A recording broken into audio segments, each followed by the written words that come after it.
Hello दोस्तों, स्वागत है आप सभी का एक और नए वीडियो में। क्या वर्ल्ड वॉर 3 के तरफ एक बार फिर से दुनिया बढ़ रही है? जी हाँ, क्या वर्ल्ड वॉर 3 के तरफ एक बार फिर से दुनिया बढ़ती हुई नजर आ रही है? जी हाँ, आजकल मिडिल ईस्ट में अगर आप देखोगे तो इजराइल वर्सेस ईरान का युद्ध अभी भी जारी है। अटैक अभी भी चल रहा है। ईरान वर्सेस इजराइल का युद्ध जो 13 तारीख को हुआ था वो अभी भी जारी है। और ये युद्ध हमें पता है 13 तारीख को पहले इजराइल ने ईरान पे हमला किया था और ये बोल के कि ईरान परमाणु बम बना रहा है और जो उसके लिए आगे जाके खतरा होने वाला है। और इजराइल का पूरा साथ अमेरिका खुल के दे रहा था। लेकिन शुरू में अगर आप देखोगे तो ईरान का कहीं ना कहीं कोई देश भी सामने से साथ देने के लिए डर रहा था, सामने से साथ नहीं दे रहा था। लेकिन अब जो खबर आ रही है कि ईरान का साथ रसिया ईरान के सामने खड़ा हो चुका है। जी हाँ, ईरान के साथ रसिया और चाइना खड़ा हो चुका है। जी हाँ, जैसे ही अमेरिका ने ईरान पे हमला किया था B-2 बॉम्बर से, उसके बाद जो संभावना है मिडिल ईस्ट में वो रसिया, रूस और चाइना दोनों के रसिया और चाइना के राष्ट्रपति दोनों से शी जिनपिंग और व्लादिमीर पुतिन दोनों के बीच में फोन पे बात होता है। और उसके बाद रसिया की तरफ से ये बताया भी जाता है कि ईरान की परमाणु नष्ट ना किया जाए, नहीं तो ये इजराइल के लिए भी खतरा होगा। और अमेरिका को भी रूस की तरफ से सीधी चेतावनी दी गई थी। जी हाँ, अमेरिका को भी रूस की तरफ से सीधी चेतावनी दी गई थी और जिसके वजह से ईरान और पावरफुल हमें दिखाई देने लगा। जी हाँ, और हमने देखा कि ईरान ने जो इजराइल में तबाही मचाई है, अगर आप देखोगे मिडिल ईस्ट में कि ईरान ने इजराइल में जो तबाही मचाई है उसके बावजूद ईरान ने अमेरिका पे भी हमला किया है। जी हाँ, ईरान ने अमेरिका पे भी हमला किया। अमेरिका के जो अलग अलग एयरबेस है मिडिल ईस्ट में, खासकर अगर आप देखोगे 4 एयरबेस अमेरिका के जो मिडिल ईस्ट में ईरान ने हमला किया था, जिसमें कि एक कुवैत है, एक आपको इराक का एयरबेस दिखेगा, एक बहरीन का एयरबेस दिखेगा और एक और बेस है जहां पे कतर का एक बेस है, जहां पे ईरान ने अमेरिकी एयरबेस पे हमला किया था। जब अमेरिका ने B-2 बॉम्बर से हमला किया था ईरान पे, तो ईरान ने साफ लफ्जों में कहा था कि इसका बदला लिया जाएगा। लेकिन उस टाइम ईरान के साथ कहीं ना कहीं उतने देश साथ खड़े में नहीं थे। लेकिन अमेरिका के हमले के बाद तुरंत आपको वो गतिविधि मिडिल ईस्ट में खासकर देखने को मिली, क्योंकि अमेरिका ने जैसे ही हमला किया, क्योंकि ये हमला पहले इजराइल और ईरान के बीच में हो रहा था, जैसे ही अमेरिका की एंट्री होती है उसके बाद व्लादिमीर पुतिन रूस के राष्ट्रपति और शी जिनपिंग भी एक्टिव हो जाते हैं। जी हाँ, व्लादिमीर पुतिन और शी जिनपिंग भी एक्टिव हो जाते हैं और रूस से कहीं ना कहीं आपको देखने को मिलेगा कि अमेरिका डरता है। जी हाँ, रूस से कहीं ना कहीं आपको देखने को मिलेगा कि अमेरिका डरता है और कोई एक अमेरिका जरूर सुपर पावर कहलाता है। अगर आप देखोगे तो अमेरिका जरूर सुपर पावर कहलाता है, लेकिन रूस एक ऐसा देश है जहां से अगर आप देखोगे तो अमेरिका और रूस की दूरी अगर आप देखोगे तो 7,000 कुछ किलोमीटर की दूरी है।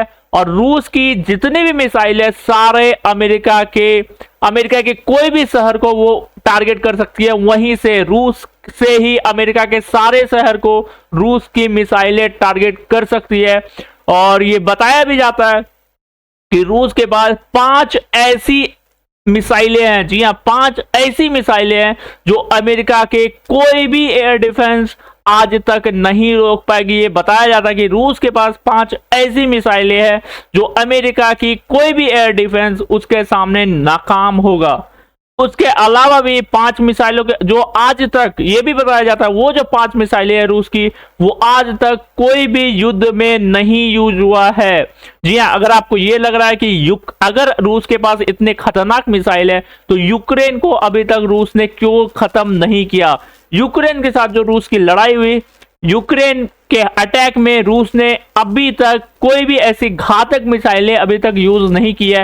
हाइपरसोनिक मिसाइलें जरूर यूज की है, लेकिन कोई भी घातक मिसाइलें अभी तक यूज नहीं की है।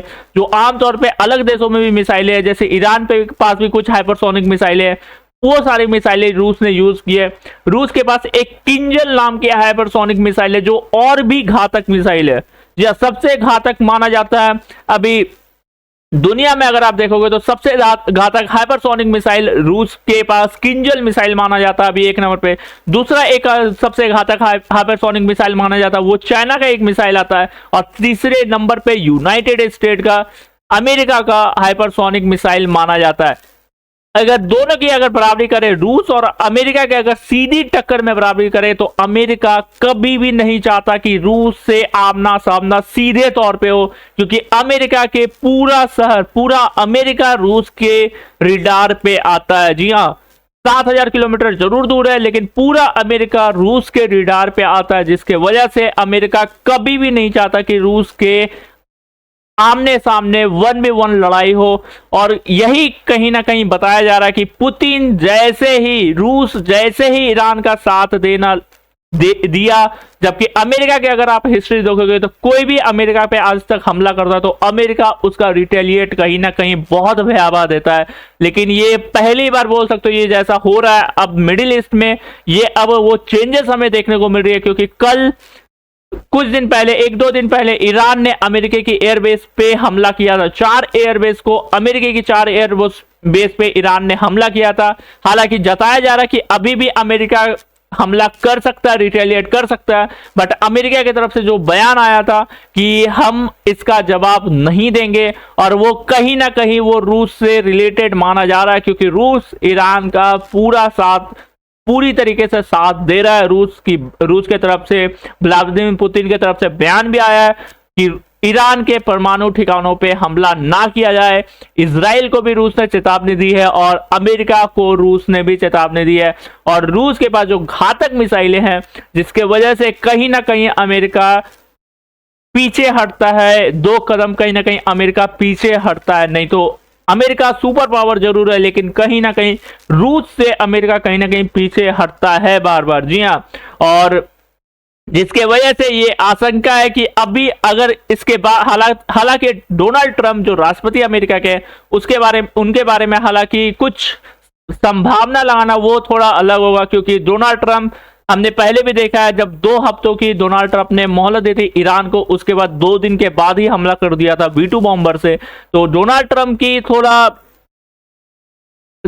संभावना लगाना वो थोड़ा अलग होगा, क्योंकि जरूर राष्ट्रपति डोनाल्ड ट्रंप की तरफ से कहा गया है कि हम इसका जवाब नहीं देंगे, मतलब हम रिटेलिएट नहीं करेंगे ईरान की तरफ। लेकिन आज तक ऐसा अमेरिका ने कभी नहीं किया। तो अभी भी आशंका लगाया जा रहा है कि अमेरिका हमला कर सकता है, लेकिन अगर अमेरिका हमला करता है तो फिर रूस और चाइना भी आपको इसमें इन्वॉल्व होते हुए दिख सकते हैं।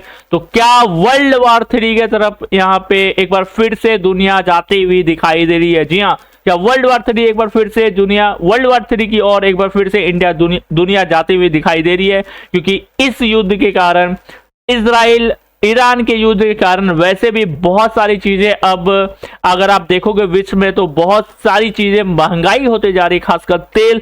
ऑलरेडी तेल बहुत महंगाई हो चुकी है और महंगाई होते जा रही है। तो पूरे वर्ल्ड को कहीं ना कहीं एक तरह से प्रॉब्लम हो रहा है, क्योंकि महंगाई चरम सीमा पे अब बढ़ रही है। लेकिन ये देखना होगा क्या अमेरिका रिटेलिएट करता है ईरान पे। अगर करता है तो फिर क्या रूस के तरफ से फिर वो बयान एक बार फिर से हमें देखने को मिलेगा, या फिर रूस की तरफ से एक बार फिर से सीधे तौर पे युद्ध में देखने को मिलेगा और चाइना की तरफ से ये देखने वाली बात होगी। तो अभी के लिए फिलहाल इतना ही अपडेट, मिलते हैं नेक्स्ट वीडियो में, तब तक के लिए bye bye. Like and subscribe कर देना गाइस।